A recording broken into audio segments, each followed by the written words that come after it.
देखिए, कल मैंने खबर आपको दी थी कि जो सालिक है वो वहाँ पर गया हुआ है और उसने बाकायदा एक प्रपोज़ल लेके गई है कि अगर नून लीग सपोर्ट करे उसको परवेज़ लाई को, तो परवेज़ लाई जो है वो चीफ मिनिस्टर रह सकता है। अच्छा, आज इमरान खान ने अपनी प्रेस कॉन्फ्रेंस में उसकी तस्दीक कर दी। इमरान खान ने कहा कि जरदारी ने उसको भेजा है। जरदारी ने पहले फ़ोन किया और उसको नवाज शरीफ को और इधर से सालिक को भेजा। अब यहाँ से देखें कि दोनों भाई जो हैं ये डैगर्स ड्रॉन एक दूसरे के खिलाफ गालियां दे रहे हैं कि ये हो गया, वो छोड़ गया, वो वादा खिलाफ हो गया, उसने मिठाई खा के पीछे हट गया, रात को उसको पता नहीं किसका फ़ोन आ गया, ये हो गया। तो लेकिन वहाँ पर ये है कि वो उन्होंने परवेज़ लाई की इसको एक्सटेंशन करने के लिए सालिक जो है वो वहाँ पर गया है। अच्छा। और लेकिन मेरी इत्तला ये है कि नवाज शरीफ ने वहाँ से बिल्कुल इनकार कर दिया। उसने कहा है कि कोई ट्रस्ट नहीं। अब 2-3 प्लान उनके सामने हैं। पहला प्लान तो ये है कि अगर असेंबली तोड़ देता है अपना इमरान खान, तो असेंबली तोड़ने के फौरन बाद होगा कि इंटरिम गवर्नमेंट आ जाएगी। अब इंटरिम गवर्नमेंट जो भी आएगी वो वीक गवर्नमेंट होती है, वो ज़ाहिर बात है अपने इलेक्शन में मसरूफ़ होगी और उसको लॉ एंड ऑर्डर की उस तरह मैनेज करने की सूरत हाल नहीं हो सकती। और एयरपोर्ट वैसे ही फेडरल गवर्नमेंट के पास होता है। अब आप एयरपोर्ट पे उतारें, किसी भी एयरपोर्ट पे उतारें, इस्लामाबाद पे उतारें, तो इस्लामाबाद में आबाद आपकी पुलिस नवाज शरीफ को तो गिरफ्तार नहीं करेगी। तो वो अगर पाकिस्तान पहुंच जाता है तो वो उसके आगे फिर आके बेल वेल का जो कुछ चीज मसला करना है जैसे यहाँ हो रहा है। अब देखिए पाकिस्तान का निज़ाम अदल इंतहाई तकलीफ दे कि आपके खिलाफ केस चलता है, बाकायदा आप मफरूर होते हो उस केस के अंदर, 4 साल वहां बाहर रहते हो। कानून ये कहता है कि पुलिस के सामने जो भी गवाही देगा वो it's not admissible before the court, वो कोर्ट के सामने उस बयान की कोई हैसियत नहीं। लेकिन अदालत राना सनाउल्लाह के मामले में, अदालत शहबाज शरीफ के मामले में और अदालत सलमान शहबाज के मामले में यह फैसला करती है कि गवाहों के बयान ठीक नहीं है, वो बयान जो अदालत के सामने कभी पेश नहीं हुए, क्योंकि फर्द जुर्म जब आयद होती है उसके बाद आके अदालत में बयान दिया जाता है।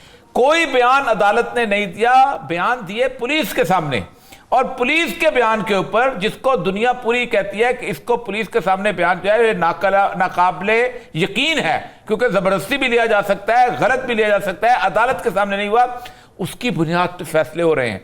राना सनाउल्लाह बरी होता है पुलिस के ऊपर बयानात के ऊपर। ठीक कहा जी, 2 गवाह मुकर गए। भाई नवाब मुकरे तो अदालत में केस शुरू नहीं हुआ, गवाह किधर से मुकर गए? यानी आप फर्द जुर्म आयद करेंगे, एक आदमी कहेगा मैं मुजरिम नहीं हूं, फिर उसके मुकाबले में गवाह आएंगे। तो एक तो सलमान शहबाज की आमद जो हो गई है और पाकिस्तान का माबा, मैं ना जीना मरना पाकिस्तान के साथ, अस्तगफिरुल्लाह रब्बी मिन कुल्लि ज़ंबिन व तौबा। यानी आप किधर से जीना मरना आपका पाकिस्तान के साथ हो। फिर उसके बाद अब ये एक तो प्लान उनका ये है। दूसरा ये है कि आज इमरान खान साहब ने भी कहा है कि मैं दिसंबर तक देख रहा हूं, अगर ये डेडलाइन देते हैं तो या इलेक्शन की डेट देते हैं तो फार्मूला पेश करते हैं। फार्मूला। लेकिन मेरी इत्तला ये है कि इन पे दबाव बहुत ज्यादा है। किस पे? गवर्नमेंट पे भी। अच्छा। क्योंकि पाकिस्तान के हालात जो है ना जिस तरह के चल रहे हैं, जिस तरह की इस वक्त इकोनॉमिक कंडीशन हो गई है, देखें आप मजीद आपको किसी तौर पर रिमिटेंसेस तो आएंगी नहीं, ना आप पे ट्रस्ट किया जा रहा है और कोई आपसे इंटरनेशनल इन्वेस्टर ट्रस्ट नहीं कर रहा। 100% रिस्क के ऊपर आपका मुकाम आ चुका हुआ है, आप पैसे कहां से लाएंगे? अच्छा, वो तरसा के चीन, तरसा के सऊदी अरेबिया, चीन ने तो बखत दिया नहीं, सऊदी अरब ने कहा पैसे रखो, खर्च मत करना। ऐसी सूरत में वो कहते हैं कि कोई रास्ता निकले।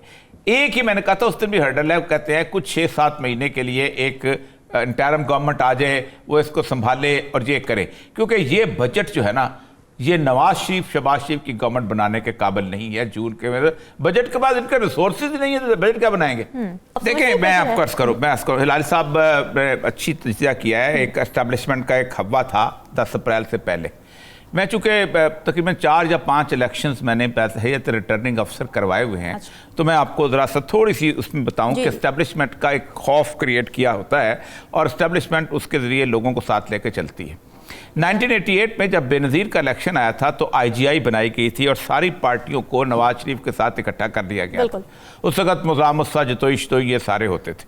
ठीक, आप अंदाज़ा करें कि पूरी इस्टेब्लिशमेंट पीछे थी, लेकिन 66 के 65 वोट ले सकी थी पूरी, और बेनज़ीर के पास 81 वोट आ गए थे।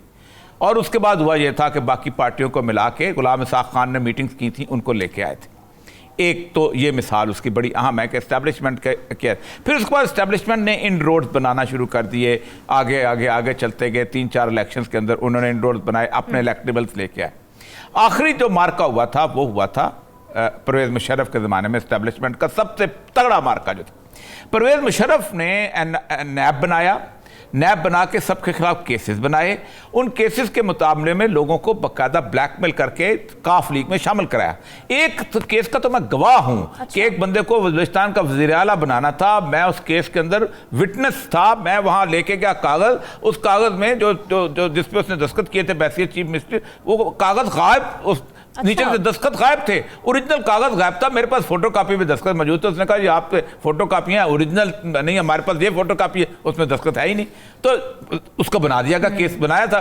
इस तरह करने के बावजूद भी ज़फ़रुल्लाह जमाली की गवर्नमेंट के लिए पूरे बंदे नहीं हुए थे।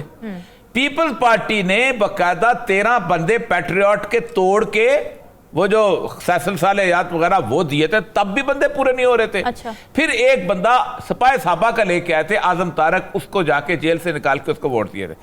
अच्छा, ये तो मैं पुरानी बात कर रहा हूं। 10 अप्रैल के बाद 2 इलेक्शन हुए, मेजर 2 इलेक्शन हुए। पहला इलेक्शन हुआ है जो ये जिनकी बात कर रहे हैं खुसरो बख्तियार वगैरह, उनके जेर साया भी 2 MPA थे, वो थे इस तरह का अपना, क्योंकि वो प्रोविंशियल गवर्नमेंट का इलेक्शन। ये वो लोग थे जो 17-20 लोग थे कि जो लोटे बने थे, और इसके बारे में असेंबली ने कहा था, सुप्रीम कोर्ट ने कहा था इनकी रुकनीत खत्म। ये PTI के नहीं थे, ये आज़ाद थे, लेकिन PTI में शामिल कराए गए थे, जैसे नवानी है, जैसे ननगियाल है। आप सोचें, सारी ऑड इमरान खान के खिलाफ, हमजा शहबाज वज़ीर आला, इलेक्शन कमीशन उसके खिलाफ, ठीक, एस्टेब्लिशमेंट उसके खिलाफ, सुप्रीम कोर्ट उसके खिलाफ केस बना रही है। 17 इलेक्शन जीता और स्वीपिंग, उससे जैसे कहता है मेजॉरिटी, ऐसी मेजॉरिटी थी कि आप सोच नहीं सकते। उसके बाद भी आगे आ जाइए। फिर उसके बाद हुआ इमरान खान ने उनको उसके नाअहल करार दे दिया। बिल्कुल, नाअहल करार देने के बाद आगे 7 इलेक्शन आ गए।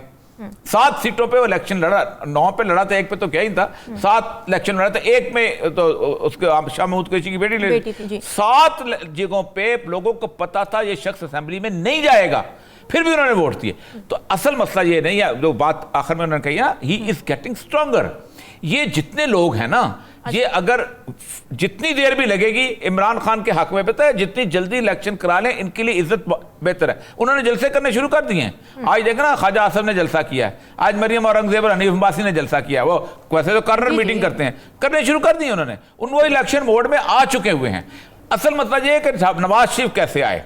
नवाज शरीफ आएगा इंटरिम गवर्नमेंट के दौरान, और कौन उसको जमानत देगा, कौन उसको NRO देगा? आज उसने कहा है, इमरान खान ने कहा है कि NRO पूछें जिससे लेते हैं, सबको पता है। अब तो ये बात जो है ना, खुली बात है। मैं और अलारी साहब ना भी कहें ना, आप कराची में जाके ना जैनब मार्केट सामने खड़े हो, NRO किसने दिया है वो बताएगा, किसने दिया, वो नाम लेगा बकायदा।